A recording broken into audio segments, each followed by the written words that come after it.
जो high return का low risk shortcut जैसे भ्रांतियाँ पालते हैं, उसको आप कैसे तोड़ते हैं? देखिए, हाई रिस्क आजकल क्या है ना, हम लोगों ने एक पूरा समाज में बना दिया है। मैं हमेशा से कहता हूँ कि पैसे का शेयर्स या इन्वेस्टमेंट एक इक्विटी है, बिजनेस है। आप इसको बिजनेस की तरह समझिए। जब मैं खुद बिजनेस नहीं कर रहा हूँ तो मैं आपके बिजनेस में इन्वेस्ट कर रहा हूँ और ये बिजनेस है। सिंपल समझ लीजिए, प्रिंसिपल यही होता है।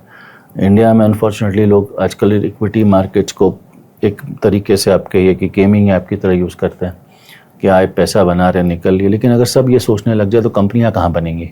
कंपनियां रहेंगी नहीं।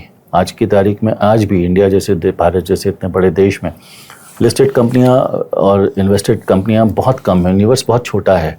तो चूँकि सब अगर यही सोचे कि हम पैसा ही लगा के पैसा बना लें तो काम कौन करेगा? तो काम बनना, ग्रोथ होना बहुत ज़रूरी। तो इन्वेस्टमेंट जब भी करें तो रिस्क बिजनेस में रखें। अगर डॉक्टर है, फार्मास्यूटिकल समझ में आता है, दवाई समझ में आती है, उसमें जो उनका समझ की चीज़ है। तो जिसको जो इंडस्ट्री समझ में आती है उसमें इन्वेस्ट करना चाहिए। बहुत से लोग आते हैं कि मुझे बस रातों रात पैसा बन जाए, तो वो ऐसा होता नहीं है। यू हैव टू अंडरस्टैंड कि ये बहुत क्लियर कंसेप्ट है। अच्छा, यहाँ पे एक चीज़ मैं आपसे जानना चाहूँगा कि जो लोग इंट्राडे ट्रेडिंग करते हैं, जिनको एक एक्सपेक्टेशन रहता है कि भाई मैं रातों रात अपने पैसे को 5 फोल्ड कर लिया, 10 टाइम्स कर लिया, उनको आप क्या मैसेज देना चाहेंगे? What is the reality? There is no reality. People have made money and people have lost money. People have lost money, जो लूज किए हैं वो ज़्यादा हैं, जो उन्होंने बनाया वो कम है। तो कहते हैं तो अगर आपको नए लोग जो आते हैं उनको अवॉइड करना चाहिए, जो नए निवेशक हैं उनको अवॉइड करना चाहिए। जिनको ये समझ में आता है, ये बिजनेस, ये प्रिंसिपल स्ट्रेट समझ में आता है, वो करें। बट दिस नीड्स हार्ड, मतलब it needs an expertise and a Korean value. जो आपकी समझ है तब आप करें, ऐसा ना करें, अवॉइड करना ही बेहतर होता है। नए लोग काफ़ी आए, तो आप देखे होंगे सेबी भी कह रही है कि नई जनरेशन के लड़के आजकल जो आ रहे हैं सब के सब ट्रेडर्स बन गए हैं and they are losing good amount of money. So that should not happen. वो गलत चीज़ है, वो अवॉइड करना चाहिए। ये जो मनी नए जनरेशन या जो पुराने जनरेशन जो भी इंट्राडे में लूज करें, विनर कौन है? Somebody is winning, somebody else is making money.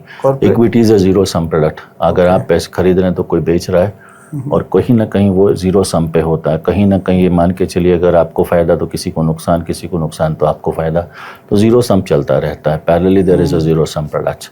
There are companies who are melting money into this. अभी हाल फिलहाल आपने देखा भी होगा, 1-2 रेगुलेट सेबी ने किसी फर्म्स पे रेगुलेटरी इश्यूज़ की वजह से बैन लगाया। उस कंपनी ने काफ़ी पैसा बनाया काफ़ी कम समय में। तो there are somebody who making money, somebody is losing money, but why to lose money? तो वो पैसा अपना हार्ड एंड मनी अगर है तो उसे लूज़ नहीं करना चाहिए, समझदारी से इन्वेस्ट करना चाहिए। तो ट्रेडर बनने के लिए बहुत समय होता है, बहुत एक्सपीरियंस चाहिए होती है, कोर्ट लेवल्स ऑफ नॉलेज चाहिए होता है। अगर आपके पास वो है तो अच्छी बात है, नहीं है तो अवॉइड करिए।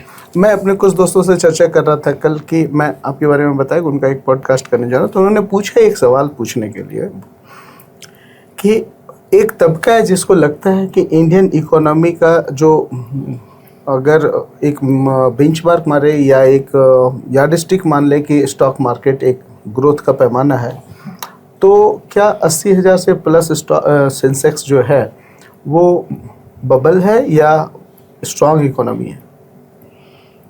देखिए, ये Sensex doesn't decide your economic parameters, ठीक है। Sensex is a stock of 30 equities.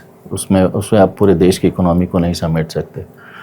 वो एक बेंचमार्क ज़रूर है, बढ़ता है तो आप समझ सकते हो। और ऐसा कुछ बबल नहीं होता। India is a consumption based economy, बहुत बड़ा इकोनॉमी है। आबादी हमारे लिए एसेट भी है। और आज आप देखें कि हमारे कंजम्पशंस, आज घर में देखिए 1 बाइक से 2 बाइक हो रही है, 1 टीवी, आज लोग एसी लगा रहे हैं। तो कंजम्पशन बहुत है यहाँ पे। बच्चे रोज़ पैदा हो रहे हैं, लोग अस्पताल जा रहे हैं, दवाइयाँ हो रही हैं। सो इकोनॉमी बहुत कंजम्पशन लेड इकोनॉमी है हमारा। और अभी भी यहाँ पे बहुत अच्छे से ट्रैक, रूरल अभी पूरा छूटा हुआ है। कंजम्पशन रूरल में थोड़ा आया है। ये जितनी सरकारी योजना चल रही हैं, हर राज्य में आजकल जो एक योजना चल रही है, मैया, झारखंड में मैया योजना है, तो इससे पैसा जा रहा है। वो पैसा इकोनॉमी में वापस आता है, कंजम्पशन में आता है, तो वो कहीं ना कहीं खर्च हो रहा है। आज लोगों के अंदर लाइफस्टाइल चेंज हुआ। आप रूरल में जाइए, लोगों के पास स्कूटर बाइक मिल जाएगा। पहले सिलेंडर, लकड़ी में, कोयले में खाना बनाते, तब सिलेंडर आ गया है।